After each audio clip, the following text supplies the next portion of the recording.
the real seven deadly sins. And I am emphasizing the word real because there are, of course, false, deadly so-called sins that we are told are the true seven deadly sins, the true transgressions that we could perform upon our fellow men and women, when in fact this is highly misleading and creates a lot of moral confusion in the population. This is a topic that I have been wanting to discuss and formalize for actually quite some time. So the Freedom Under Natural Law 3 conference presented this opportunity, and I think it's a perfect opportunity to expound on this very important topic. So let's jump into the presentation.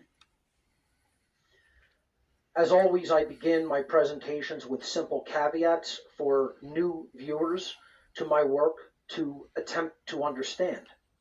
The first thing is many people will say, well, there's nothing really truly new here. This is all things that have existed, and I fully agree. Nobody should be expecting anything new at this point. Tyranny is ancient. Slavery is ancient. The real new thing is the idea of freedom, and it has not, unfortunately, it has not manifested in our world yet. So I always begin by telling people, you will not be seeing or hearing anything new presented here today. This is simply the truth that has always existed. As the ancient saying goes in many different mystery traditions, there is nothing new under the sun. And what that statement means is that truth is objective and eternal. It has always been here, and it will always be here. It is for us to recognize. And unfortunately, since we haven't yet recognized it as a species, nothing truly new is happening here on our planet, under the sun, here on Earth. All I can do as a public presenter is apply my own personalized framework and personalized aesthetics to concepts and ideas that can help get them across better and help get them across to people in an interesting way and in a way that, looks attractive so people will be more liable to pay attention to it. So that's my job here, and that's what I attempt to do. But if you're expecting anything brand new, you're going to be disappointed, because this is truth that has always been here among us as human beings for us to recognize. The second caveat that I always give while delivering, before delivering the body of a presentation is that if you're an easily offended human being, this information is probably not for you. If you hear more of the tone that something is delivered with and the style, rather than the meat of the ideas, rather than the moral of the story, so to speak, then you're thinking from an emotional standpoint.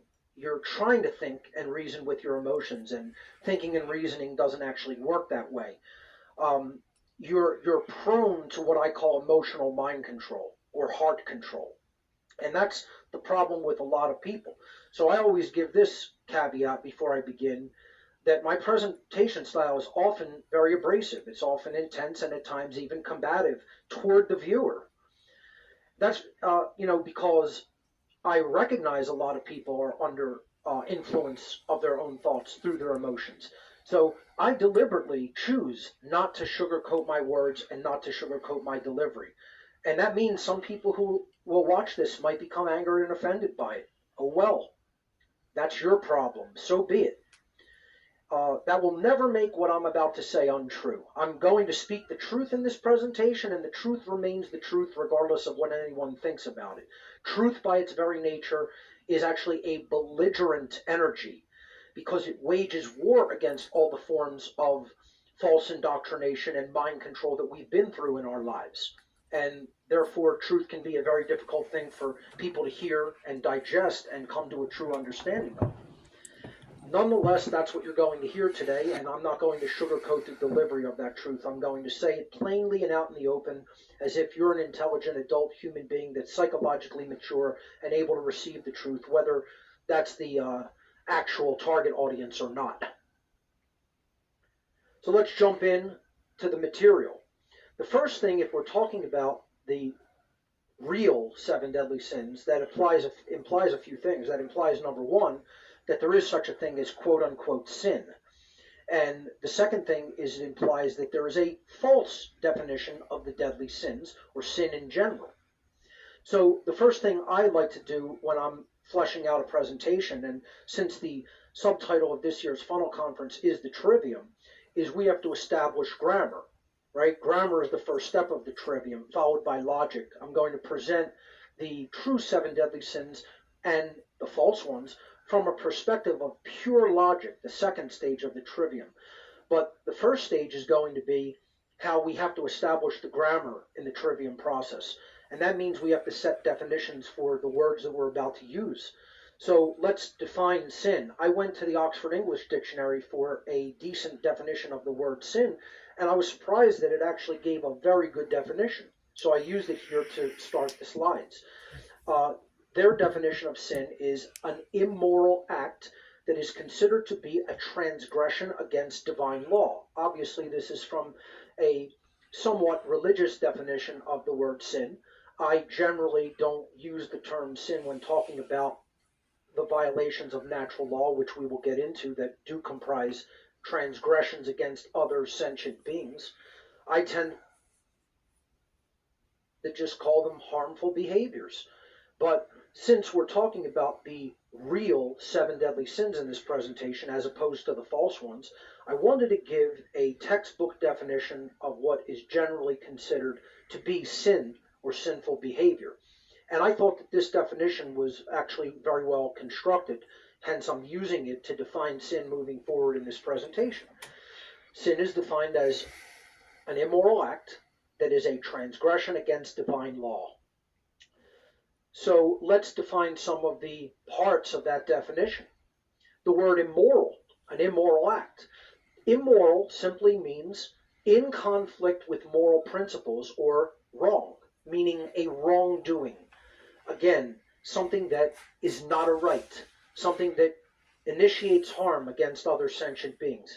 That's what an immoral behavior is, and in the usage as an adjective, it simply means that it is in conflict with what is right. It is in conflict with the general principles of true objective morality.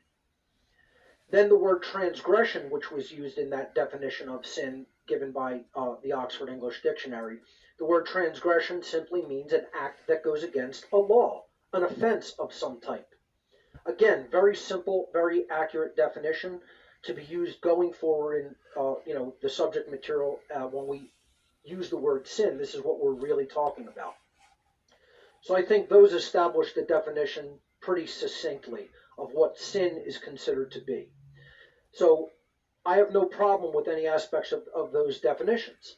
What I have a problem with is what religiosity, what major world religions, what most religious people consider sin to be in the world. Because I think it's a very false definition of the behaviors that they categorize as sin.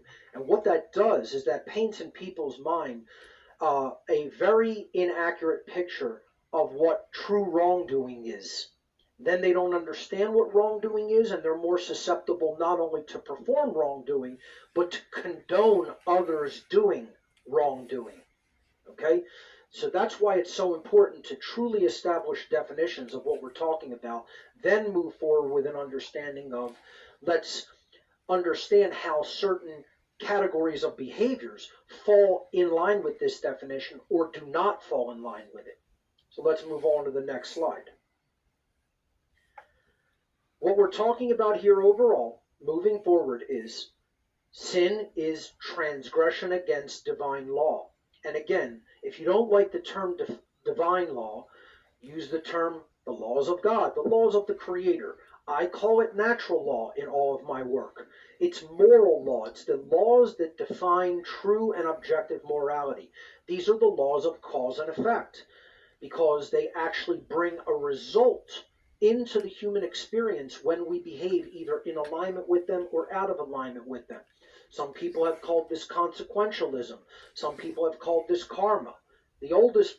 Probably the oldest name for it is karma, coming from the ancient Indus Valley traditions of what it means to conduct action in the world. Karma actually means action, and then the result that you get from the taking of that action. So I find this to be purely in alignment with the correct definition of what would be considered sin, and very much in alignment with natural law principles. So let's move on and talk about natural law. Now, of course, we can't define every aspect of natural law here in this presentation. I took about 8.5 hours to do that in my natural law seminar. So let's just do a brief review of what natural law is, because this is what karma is. This is what the laws of cause and effect are. This is what God's law or the Creator's law is. This is universal law.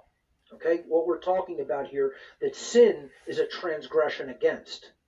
So, as a general definition, as a working definition, natural law is a set of universal, inherent, objective, non-man-made, eternal and immutable conditions which govern the consequences of behaviors of beings with the capacity for understanding the difference between harmful and non-harmful behavior. So it's universal, everywhere present, no matter where you go in the universe. Inherent, that means it's part of nature. It's actually embedded in the fabric of reality. It is not a constructural idea in the mind. It's objective. That means it's not based on human opinion or perception. It's not subjective. It's non-man-made. This is not made by any human beings.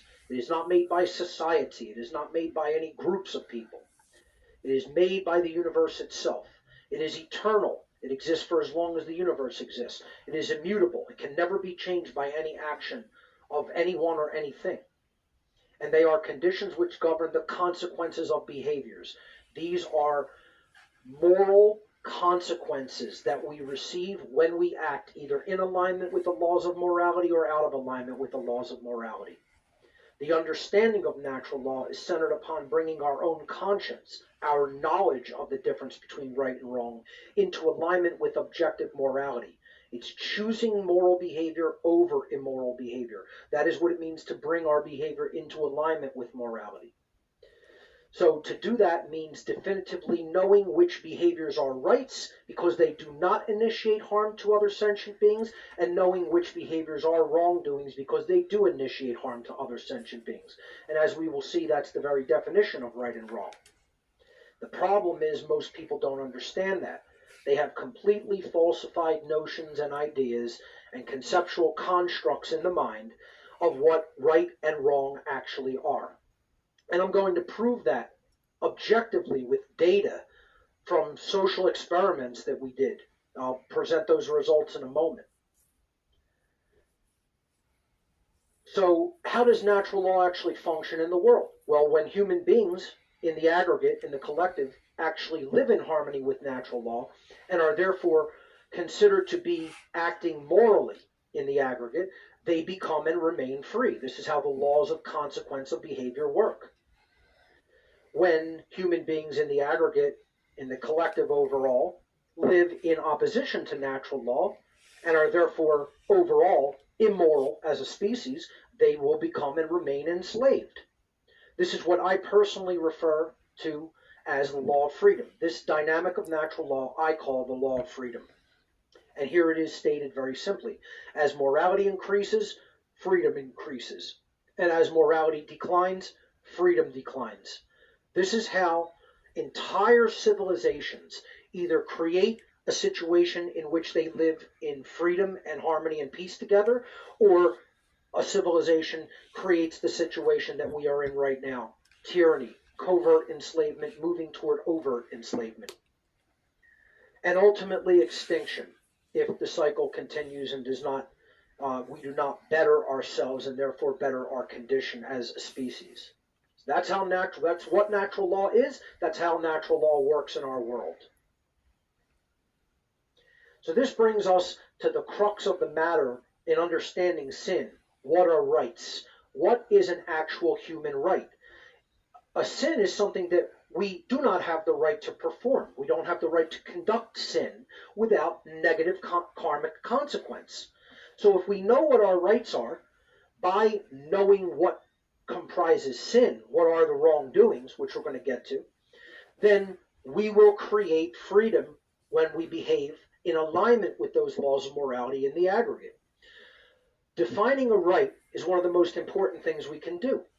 And unfortunately, it's one of the things our society fails miserably at.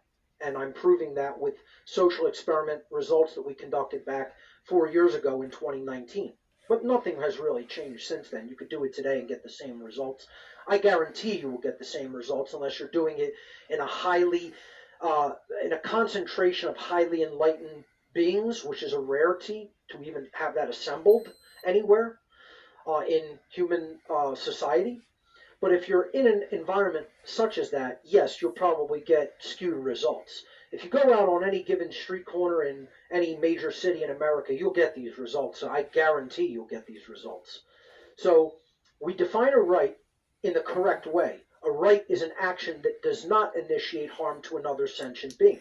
You are not beginning harming someone else. If you don't do that, there will be no problem, there will be no trouble, there will be no sin.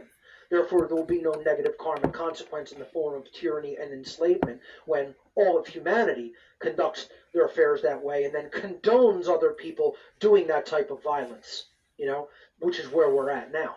So we did a social experiment in the year 2019, and the results that we got is that no one we asked out of the hundreds of people that we asked could correctly define what a human right is. 0 out of all the people that we've ever asked. And this is anywhere we did it, any city in the United States, or actually anywhere else. I haven't done it outside of the United States, but guarantee you if you did it outside the United States, you're going to get the same results. No one could correctly give the definition of what a right is. Now, my question in response to that is always the same. If you cannot correctly define a right, how could you possibly ever expect to be able to keep your rights from being stripped away from you? If you don't even know what they are, how are you going to know that they've been stolen from you? See, this is the problem in ignorance that we have in human society today. So in the defining of a right, we actually immediately define the wrongdoings, because we're defining the right in the negative, or the apophatic definition. In theology, when you study things from the perspective of what they are not, this is called apophasis, or apophatic inquiry. Very interesting topic to look into from theological schools of thought. So we're defining a right in the negative, or an apophatic definition. A right is an action that does not initiate harm to another sentient beings. By definition, from that grammar, using the trivium, we could easily see that what are wrongs then? True wrongdoings are actions which do initiate harm to other sentient beings. Very simple. We're just inverting the definition of a right. If a right is an action that does not initiate harm, wrongdoings are actions that do initiate harm to other sentient beings. This is almost kindergarten level logic here, right? It's very simple, it's very non-complex, it's very easy to understand. Most people should understand it. Unfortunately, the mind control, the social engineering, the brainwashing, the conditioning that they've been through since, they've basically come out of their mother's womb is so colossal that they cannot even grasp simple definitions such as this. And they want to overly complexify things. It's very simple. I didn't say aligning our behavior to it is necessarily easy, but the definitions are quite simple, if we're being honest with ourselves. So, moving forward, if this is the simple natural law definition of what wrongdoings are, then we have to look at what we've been told about what the 7 deadly sins actually are. Because so many people have this in their religious programming, that they believe morality is something other than what it is. And that's the problem. Then it paints a bad idea when someone's trying to talk about morality. Because people who have been so inculcated with false definitions from religion carry that into their understanding of what's going on in the world, and of natural law, and of true objective morality. And then they confuse the two, they conflate the two. And it brings a bad name to people who are trying to really explain how natural law and morality and freedom are inseparably interconnected. That's why this is such an important topic to get right. So I felt it was so important. I have to go back to things like what I presented in my Fake Ass Christians presentation. I actually brought out the quote mascot, this religionist, this dark evil priest who's really giving people false religion, and it's really coming from the dark occultists of our world. Again, he's basically giving people a false version of morality, telling people he's the intercessor between God and man, God and humanity, and kiss his hand. Why don't you? This is what all the attitude that really any clergy and priest class take. I'm better than you. I'm more moral than you. I'm closer to God than you. You have to use me as an intercessor between you and God, an intermediary, a middleman. Nothing could be further from the truth. It's all toxic and poisonous from a true spiritual perspective and real spirituality. And I feel it's so important. I brought him back into this presentation, and I want to redefine the word religion as a form of mind control that holds us back from evolving in consciousness, that holds us back from the recognition of truth and objective morality and natural law. The word religion itself is etymologically derived from the Latin verb religare, meaning to tie back, to hold back from forward progress, to bind. It is occult binding. It is a spell. And again, this is all religion, not just cultural religions, not just Christianity, Islam, Judaism, Hinduism, Buddhism, etc. You can name all of the cultural religions of the world, but there's still other religions. There's the belief in authority. That's one of the biggest religions on earth. There's the belief in government. There's worshiping money. There's worshiping quote-unquote science, even though it's all basically government grant money funded science. It's not true investigation into truth of how the laws of reality really work. And there's many, many, many others. People can make all sorts of false idols. They can make all sorts of things to turn into religion and pure, identity of self that they then cling to mercilessly with religious fervor. Okay, we're talking about religion from the point of view of it holds people back from an accurate understanding of truth, regardless of what the topic that we're talking about is. Doesn't have to be cultural religious ideas. So in most cultural religions, however, they give us a false definition of morality. This is why so many people are confused. This is why people don't understand objective morality. It's largely due to religious beliefs, religiosity. By providing these false definitions of immoral action, religion ultimately holds humanity back from a correct understanding of natural law and true objective moral principles. This is why we're heading into tyranny and bondage and slavery. We don't have accurate definitions of morality. We don't have the truth when it comes to what is an immoral behavior versus what are moral behaviors. Religion is not helping with this task of unraveling this and coming to a correct understanding of it. It's actually acting as a block to humanity's forward progress and the understanding of objective morality, and that's why I think it does so much harm in society. So the 7 deadly sins of, quote, religion in the Roman Catholic ideology are as follows: pride, gluttony, sloth, lust, anger, jealousy, and greed. And if we look at these, it is not behaviors that we would say we necessarily want to dwell in, live in continually, constantly engage, make the driving impetus of our lives. I would be the last person to say just go and recklessly engage in these types of behaviors ceaselessly. You'd have to be a fool to condone that, right? So I'm not saying that these are good things to perpetually behave in this modality of consciousness. However, I am taking exception to calling these things sin.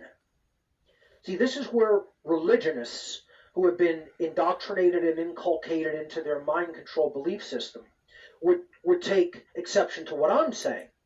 I'm trying to tell people that these are not sins in and of themselves. If we constantly lived in these modes of consciousness, they could be an impetus for us to begin conducting real sin. In and of themselves, they are not sin per se. And this is where the logic of the trivium has to come into play, you see. Because if we can't apply the logical transforms to understand that these are behaviors that are conducted upon the self, not others, the definition of a sin, again, a transgression against natural law, is an action that does initiate harm against another sentient being, meaning they can't be actions that we perform to ourselves. Okay? If we do it to ourselves, it can't be defined as a sin. It is a vice. That is the difference between a vice and a sin. And what Roman Catholic ideology in particular, and in general, most of the Christian religious tradition, what I call churchianity, it is not true esoteric Christianity, but churchianity, they give us these false definitions of sin. And in telling us that these are immoral behaviors in and of themselves, it leads to all kinds of confusion in the general population about morality. Then when someone like myself comes along and says, hey folks, morality is intimately and inextricably interconnected with human freedom, you get a bunch of people that go, here's another religious nutter. No, this isn't religion. This is a science defined by the trivium method to help people understand objective morality so that they create freedom instead of tyranny. That's what the understanding of natural law is, a science. In that sense, I'm a moral scientist. I'm not a religionist. I think religion is the root of our problems, and religious thinking needs to go away if we're going to evolve as a species. So please don't confuse what I'm saying with religion just because I'm talking about objective morality. Objective morality is a scientific understanding, not a religious belief. And we're going to prove this here. So let's look at these behaviors in turn. From a logical point of view, here we're applying the transforms of step 2 of the trivium process, logic. Okay? So let's look at each behavior in turn. Is pride a behavior we do to someone else? Once again, you wouldn't want to constantly dwell in the modality of counterproductive pride, like thinking that you're way better than you actually are and you're actually doing in the world, right? That's not going to motivate you to do any better, right? But if you have done really well from an objective point of view, and you have gotten what you want accomplished and you've done it to the best of your ability and it's very well done, even from other people's perspective, assessing it all together and just about having agreement universally that you've done a brilliant job. You could take pride in that work. Okay? It's something that is not necessarily the initiation of any harmful thing against another, right? Counterproductive pride, you're going to basically diminish what you could be doing better, right? That's why there's a good form of pride, there's a bad form of pride. But I don't think anybody disputes that this is an internal emotion that one feels toward oneself, right? We're just applying this simple logic. Is this done toward the self internally? Is it an emotion that exists purely internally within the self? Or is it an action, a behavior that you do outside of yourself toward someone else? I don't think anybody's going to say that pride itself is something that you do to someone else. It is an emotion. Pride is a noun. It's not a behavior. It's not a verb, right? So let's look at gluttony. Gluttony is overindulgence in food. That's self-indulgence. That's something you do to yourself that could be a vice. You could get sick. You could get heavy and overweight and out of shape and in bad health. All kinds of bad things can come out of gluttony. If I am gluttonous one day of the year, or maybe 2 or 3, it's not going to undermine my health necessarily, right? So it's like just engaging in that behavior is not doing something harmful to someone else.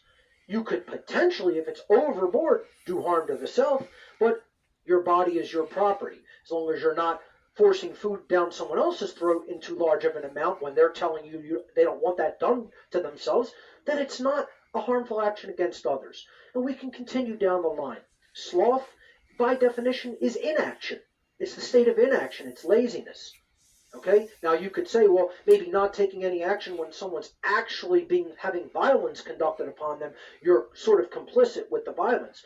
That's a rare exception to the rule. Sloth just generally means you're lazy, you're in a state of inaction. You're not actively harming someone else. Lust, again, it's an internal emotion. The desire for sex, the desire to, perceive others in a sexual way too much, right? Lust is an internal emotion. It's not a behavior that you're doing to someone else. Rape, if you went overboard with lust and then said, I'm just going to rape somebody because, I feel like I have the right to engage in sexual activity with them without their consent. No, that's a crime. That's a transgression against natural law. Lust in and of itself, an internal emotion, not an outward behavior toward others. So it cannot be a transgression against others. Anger, again, an internal emotion. Different kinds of anger. Anger over trivialities and nonsensical things. Just because you want to placate your emotions or rage against something that isn't even really truly important in the world, just from your own whims. That's counterproductive anger, right? Righteous indignation about a matter of true justice in our world. That's a righteous form of anger that could compel someone to then take true, right action against injustices and iniquities in our world. So anger could be a positive thing. But again, I don't think anyone would argue it's not an act against others. It's an internal emotion. Jealousy, the same thing. Another internal emotion. I could be jealous of someone else's skill sets as a presenter and say, boy, I wish I had that ability. Boy, I wish I had that knowledge and know-how. Boy, I wish I could present like that and make slides like that. That's just an internal emotion. They might never even know that I'm jealous of them.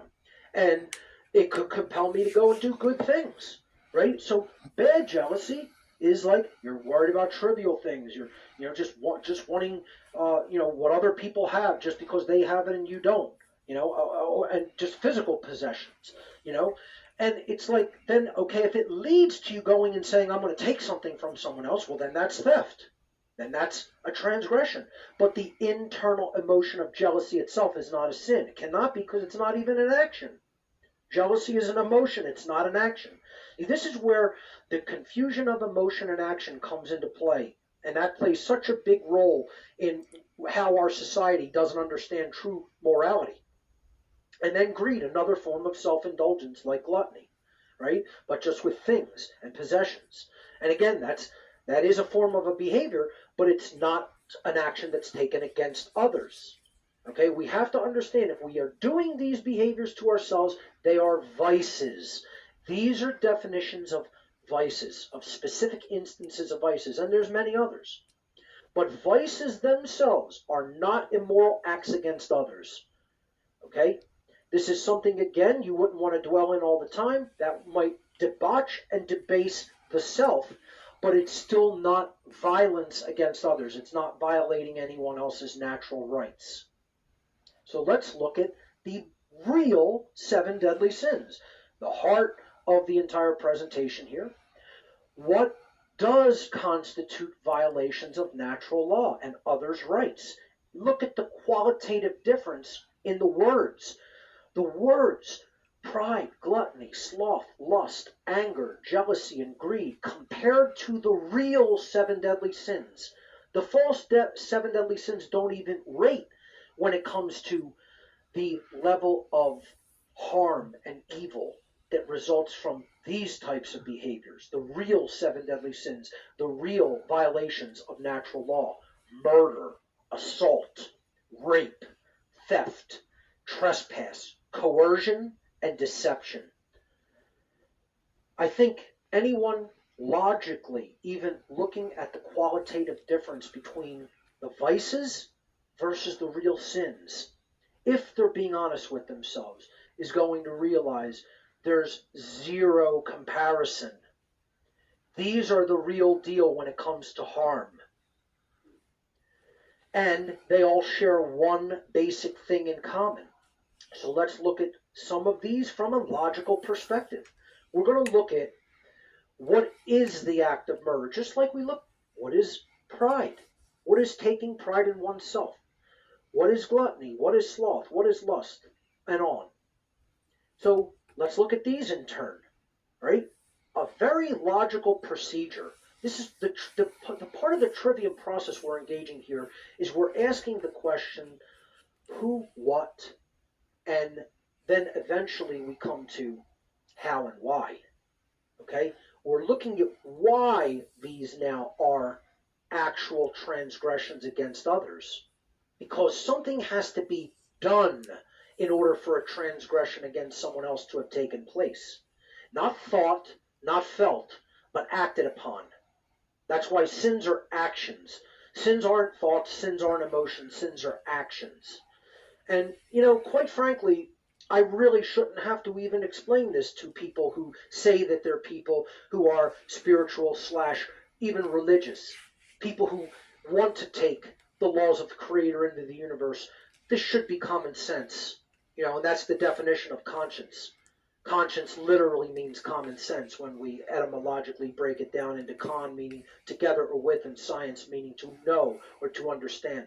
And this is the problem, is we've lost the common sense of what the true sins are, what violations against natural law are. And that's why we do them, and we continue to condone when other people do them, namely when government performs these behaviors. We say that's perfectly justifiable and acceptable because they have some kind of magical rights that everyone else doesn't have. Or we, not having those rights, have delegated them to this group of people who now magically have turned wrongs into rights. It's utter ridiculous religious nonsense, of course. And this is how people have to come to perceive it. So let's look at these in turn from the logic perspective of the trivium. Murder is the theft of life without having the right to take someone else's life. There is such a thing as the rightful ability to kill in self-defense, but that is not murder. That is a killing done in self-defense. When we talk about murder, it is the theft of life without right. So you have stolen something that doesn't belong to you, namely the life of another being when you did not have the right to do that. That's what murder is. Assault is the theft of well-being without right. Now, if I defend myself against assault, that's not assault. That's the right of self-defense being engaged with. So again, you can't do murder, but you can kill in self-defense. You can't do assault, but you can defend yourself with physical force in self-defense. The next wrongdoing under natural law, the next sinful behavior is rape. Again, like we said, lust is an inward emotion, but rape is an external action done to another. That's the theft of sexual association that one has the right to engage with. So you're taking another form of property from someone else, like their life, their well-being, and now their sexual association. Simple theft, the act of taking something that doesn't belong to you, is the unrightful taking of someone else's property. Again, you're taking something that doesn't belong to you. Trespass, you're taking security of another being within their living domain, their living space, their rightful property. That's the theft of someone else's security. You're taking something that doesn't belong to you. Coercion, that's the theft of someone else's free will to make their own decisions in life so long as their actions are not harming other people. This is what government always advocates for. This is what the supporters of government always advocate for. The taking of someone else's free will when they have not harmed someone else. Coercion and duress are threats of violence if you don't comply to the commands of another claiming to be the authority over you. That's theft of free will.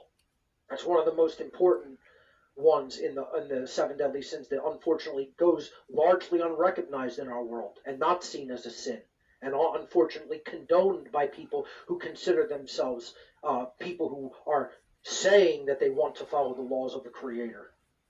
And then finally we have deception, the theft of someone else's informed decision making, because you're giving them false information, misinformation, lies, and willingly doing that, knowing that they're false and misleading, so that someone else makes incorrect decisions. And that is the commonality between all of the wrongdoings listed. From a logical perspective, they all share one common characteristic. You're taking something, by engaging in those behaviors, you are taking something that does not belong to you rightfully. You are stealing, you are engaging in theft. Theft is the root of all sin. If theft is not taking place, there is no transgression taking place. And this is a very difficult one for most people to see. It's because they haven't logically thought it through with the trivium process to a great enough extent. And this is the crux of the entire presentation, folks. Religious people want to say that things are immoral. when, if that behavior has been engaged in and conducted, nothing has been stolen. One of the examples I always give, even though I don't engage in it and it's not my preference, homosexuality is a right. To say that someone cannot engage in a consensual behavior with another adult is trying to coerce them against their free will. Whether you like the behavior or not, whether it suits you, whether you find it comfortable or, something that is within your preferences, it doesn't matter how you want to word it, it's not somebody doing something harmful to someone else. See? So it can't be considered immoral. Immoral means someone's rights are being violated. So in a consensual sexual act between, homogeneous beings in gender, how could it be an immoral act? It's immoral only when it's forced upon another, when it's initiated without consent. If it's consensual between adults, it's a moral behavior, because that's the definition of morality, an action that does not initiate harm against another. Rape is not simple homosexual behavior. If one man rapes another man, that's rape. If one man rapes a woman, that's rape. If a woman rapes a woman, that's rape.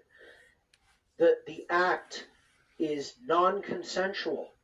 The act is initiating harm against another. That's rape. Any form of consensual sexuality between two people, that's a right. Religionists can get as upset as they want about that. You're still wrong. The problem is people don't understand the actual breakdown of what moral behavior means versus what it's not. That's the problem. So since theft is the root of anything that is an immoral behavior, what by definition, from a logical standpoint, must be the root of virtue? The understanding of property. Property and its understanding is the root of all virtuous behavior. If we truly understand what we really own versus what we really don't own, most of the violence of the world will go away in the snap of a finger. Overnight, practically. And this is the problem. People don't understand property and property rights. All rights are property rights. All virtue stems from understanding what our property is versus what it is not. So ultimately, in the very end analysis, in our rhetoric, right? We did the grammar stage of the trivium in the first part of the presentation, the logic stage in the middle, and this has to be our rhetoric. This has to define our behavior moving forward if we truly understand what the real 7 deadly sins are and what the real transgressions against natural law truly are. Ultimately, learning and applying objective morality and natural law is 100% entirely about understanding what one's rightful property truly is versus what one's rightful property absolutely and definitively is not. The understanding of rights all stems from the understanding of property. And that's why the word proper or rightful is in the word property. And the suffix ty, etymologically, if you research it, actually means power, true power. True power stemming from what is right. Literally is what the word property means if you break it down etymologically. Which is why the understanding of words is beautiful, because it helps us to really understand what they mean in spirit. If we fully understand and value our rightful property, then we will naturally extend that accurate understanding to the property of all other sentient beings. We will not violate their life. We will not violate their rights. We will not violate their freedom. We will not violate their property rights. We will not coerce them. We will not deceive them. We will not steal from them. We will not diminish them. That is what our rhetoric is to do. Once we understand, we have the grammar in hand, and we understand logically what rights are and what they are not, our behaviors have to be brought into alignment with them through a full understanding of property. And in doing so, we will then, as a species, hopefully, cease to violate the one true law of morality. Don't steal. Don't take that which does not belong to you to take. Don't condone it when others are doing it.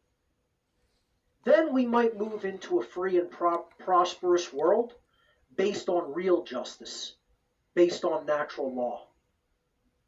Ladies and gentlemen, thank you so much for your kind attention in this presentation, and I'm very proud to have been part of Funnel 3 this year. Have a good one. Thank you very much, Mr. Passio. What a fantastic man. He said quite a way back in one of his videos he doesn't mind people putting up his videos because it gets the message out. So that's what I'm doing. When you look at it logically, just don't steal, guys. Don't steal. I hope you've understood that, because it's real. It's not a religious nonsense. Thank you for watching. Listening. Have a good night. Bye.